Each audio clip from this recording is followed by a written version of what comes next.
शल्य चिकित्सा का दौर, आयुर्वेदिक ऑपरेशन पर टेंशन कैसी। जी हां, भारत की प्राचीन चिकित्सा पद्धति यानी आयुर्वेद बनाम आधुनिक चिकित्सा पद्धति पर बहस इन दिनों तेज हो गई है। वजह है केंद्र सरकार का एक बड़ा फैसला। दरअसल मोदी सरकार स्वास्थ्य सुविधाओं के तौर पर आयुर्वेद को लगातार बढ़ावा दे रही है। आयुर्वेद के महत्व को समझते हुए अब सरकार ने एक बड़ा फैसला लिया है, जिसके मुताबिक आयुर्वेद के डॉक्टर्स अब जनरल सर्जरी भी कर सकेंगे। इसके लिए नोटिफिकेशन भी जारी कर दी गई है। नोटिफिकेशन के मुताबिक आयुर्वेद में पोस्ट ग्रेजुएशन करने वाले स्टूडेंट्स को शल्य तंत्र यानी जनरल सर्जरी और शलाक्य तंत्र यानी आंख, नाक, कान और गले की सर्जरी सिखाई जाएगी। वो दांतों की सर्जरी और ऑर्थोपेडिक सर्जरी भी कर सकेंगे।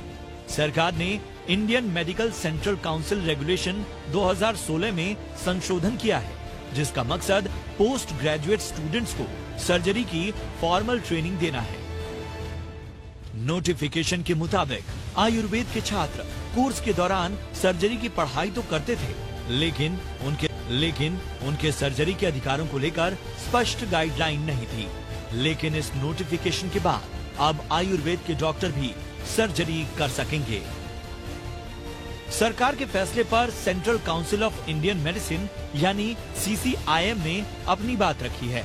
CCIM का कहना है कि आयुर्वेद के डॉक्टर्स पिछले 25 सालों से आयुर्वेद संस्थानों और अस्पतालों में सर्जरी कर रहे हैं।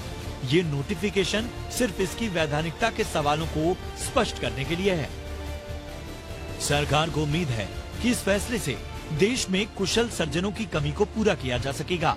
गांवों और दूर दराज के इलाकों के मरीजों को उनके आसपास ही उचित इलाज मिल सकेगा। उन्हें बार बार शहर की तरफ नहीं भागना होगा, जिससे शहरों के अस्पतालों पर भी बोझ कम होने में मदद मिलेगी। लेकिन कुछ संस्थान सरकार के इस फैसले से इत्तेफाक नहीं रख रहे हैं। इंडियन मेडिकल एसोसिएशन और association of surgeons of India सरकार के फैसले से खुश नहीं है। IMA ने CCIM के फैसले को एक तरफा बताते हुए आयुर्वेद के डॉक्टरों को सर्जरी के लिए अयोग्य बताया है। IMA ने आयुर्वेद के डॉक्टरों को मॉडर्न मेडिसिन के हिसाब से इलाज या सर्जरी से दूर रहने और आयुर्वेद से जुड़े डॉक्टर्स को प्राचीन ज्ञान के आधार पर सर्जरी का तरीका खोजने को कहा है। IMA ने सवाल उठाते हुए ये भी कहा है कि इस फैसले के बाद नीट जैसी परीक्षा का कोई महत्व नहीं रह जाएगा। इसी तरह association of surgeons of India ने जनरल सर्जरी को आधुनिक मेडिकल साइंस का हिस्सा बताया और इसे आयुर्वेद के साथ मुख्य धारा में लाने पर आपत्ति जताई। उन्होंने आयुर्वेद के PG सिलेबस में सर्जरी की ट्रेनिंग मॉड्यूल के जरिए डॉक्टरों को MS की डिग्री देना मरीजों की सुरक्षा से खिलवाड़ करने जैसा बता दिया। विरोध बढ़ता देख आयुष मंत्रालय ने साफ किया कि नियम दरअसल 2016 का है और 58 स्पेशल सर्जन डॉक्टर्स को ही ऑपरेशन करने की अनुमति होगी। बाकी कोई भी आयुर्वेदिक डॉक्टर ऑपरेशन नहीं कर सकता।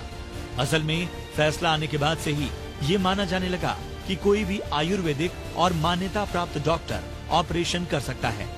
बहरहाल देखना होगा कि विरोध के बाद सरकार आगे क्या फैसला करती है। ब्यूरो रिपोर्ट, जी मीडिया।